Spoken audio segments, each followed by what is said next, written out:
우리는 가끔 무엇인가 관찰할 때 고정관념, 착각, 익숙함에 빠져 중요한 사실을 보지 못할 때가 있습니다. 그럴 때 필요한 것은 다른 각도로 접근하거나 새롭게 보거나 뒤집어서 생각하는 시도입니다. 안녕하세요, 용도사입니다. 예수님의 많은 비유 중에 우리에게 익숙한 비유가 몇 가지 있습니다. 그 중 하나가 달란트 비유입니다. 부자였던 한 사람이 여행을 가게 됩니다. 그는 집을 비우는 동안 자신의 재산을 맡길 사람이 필요했습니다. 그래서 자신의 또 다른 소유인 노예 3명을 불러 각각의 능력을 따라 5달란트, 2달란트, 1달란트를 맡깁니다. 여기서 1달란트의 재산 가치를 계산하면 그 당시 일당으로 6,000일, 즉 16년을 일해야 벌 수 있는 큰 돈이었습니다. 그러니 1달란트도 큰 돈인데 5달란트, 2달란트는 말할 것도 없습니다. 그렇게 주인은 여행을 떠났고 이 종들은 난생 처음 엄청난 돈을 가지게 됩니다. 그런데 그들은 누가 시키지도 않았는데 그 돈을 가지고 마음대로 장사를 시작합니다. 그 결과로 5달란트 받은 사람은 2배를 벌어 10달란트가 됐고 2달란트 받은 종도 2배를 벌어 4달란트가 됐습니다. 하지만 1달란트 받은 사람은 땅을 파서 그 돈을 숨겼습니다.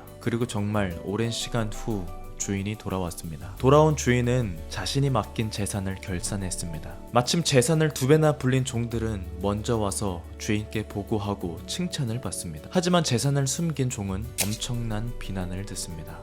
그 주인이 대답하여 이르되 악하고 게으른 종아, 나는 심지 않은 데서 거두고 해치지 않은 데서 모으는 줄로 내가 알았느냐. 그럼 네가 마땅히 내 돈을 취리하는 자들에게나 맡겼다가 내가 돌아와서 내 원금과 이자를 받게 하였을 것이니라 하고 그에게서 그 1달란트를 빼앗아 10달란트 가진 자에게 주라. 무릇 있는 자는 받아 풍족하게 되고 없는 자는 그 있는 것까지 빼앗기리라. 지금껏 우리는 설교를 통해 달란트 비유에 나오는 주인을 다시 오실 예수님이라고 들어왔습니다. 그런데 그렇게 가정하고 이야기를 살펴보니 제 마음을 불편하게 하는 것이 있었습니다. 첫째, 비유를 듣는 청중이 전혀 공감할 수 없는 이야기를 하셨다는 것입니다. 그 당시 청중은 거리를 떠도는 가난한 농촌 빈민들이었습니다. 그런데 왜 장사로 이윤을 늘리는 상거래 행위를 말씀하셨을까요? 둘째, 예수님의 능력을 따라 차등해서 재산을 나눠주신다고 예수님의 포도원 품꾼 비유를 보면 사람들이 이해 못할 만큼 공급을 공평하게 하시는 분인데 능력에 따라 재산을 나눠주신다니. 셋째, 이야기 속에 나오는 주인은 굉장히 돈을 좋아하고 그로 인해 사람을 문전박대하는 사람인데 예수님이 그런 분이라고.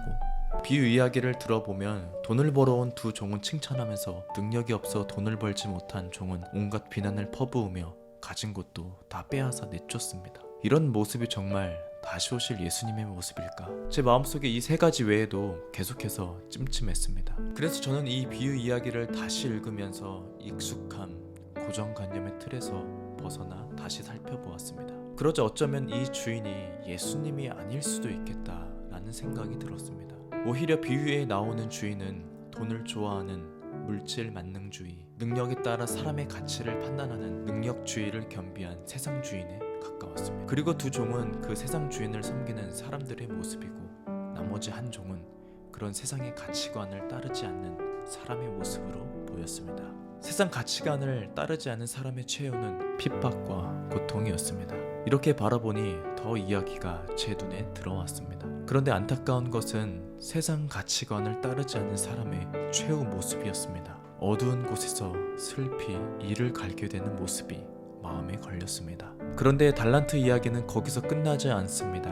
놀랍게도 30절 다음 31절은 헬라어 원문의 접속사 그러나로 시작하면서 달란트 이야기가 계속된다는 것을 보여줍니다. 31절부터 46절까지의 핵심은 최후의 심판 날에 보잘것없는 자를 돌보는 자는 영생에 들어가게 될 것이다 라는 것입니다. 그리고 그 다음 26장부터는 절묘하게 어두운 곳에서 슬피 울며 이를 갈게 되는 예수님께서 걸어가시는 십자가의 길이 시작됩니다.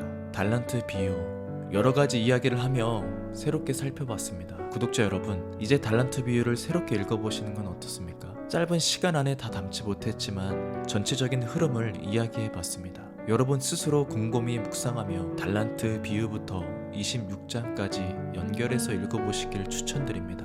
그리고 영상 끝에 추천 영상 하나를 넣어놨습니다. 이 추천 영상까지 시청해 보시면 달란트 비유가 새롭게 읽혀질 것입니다. 부디 하나님의 위로와 소망이 이 달란트 비유를 읽는 여러분에게 있기를 바랍니다.